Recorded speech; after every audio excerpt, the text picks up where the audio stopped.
असून जर सोडले बंदोबस्त मराठे करणार. हा पाटील साहेब, तुम्ही सतत हे म्हणताय की तपास जनतेने जर घेतला तर यांना अवघड जाईल.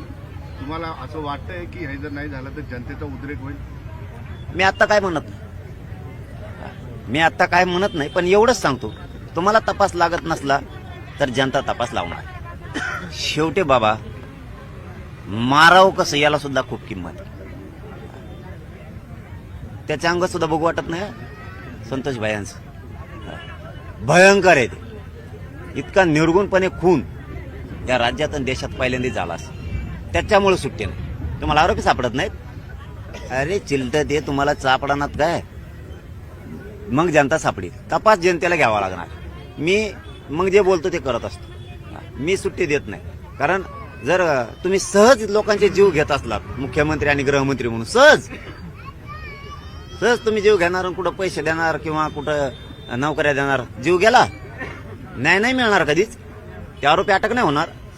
ज्यांच्यावरची नावं घेतले जाहीरपणानं कुटुंबानं ते तर मध्येच पाहिजे. मग ते कोणी पण असू दे, कोणत्याही पदावर असू दे, शासनाच्या पदावर असू दे किंवा तो मंत्र्याच्या पदावर असू दे किंवा तो सरकारमध्ये असू दे, नाही तो कुठं असू दे, तो गेलाच पाहिजे. हे मुख्यमंत्र्याचं काम आहे. नाही गेलं तर याचा परिणाम तुम्हाला राज्यात भोगावा लागणार आहे. मी तर सोडणारच नाही. दादा, कोण वाचवते बीडच्या आरोपींना असं तुम्हाला वाटतंय? आता सरकारच म्हणायला लागेल ना वाचवतंय. सरकारमधला कोण वाचवत? अरे सरकारमधले वाचत म्हणजे सरकारच सगळं त्यांचंच आहे. सरकारच त्यांचं आहे.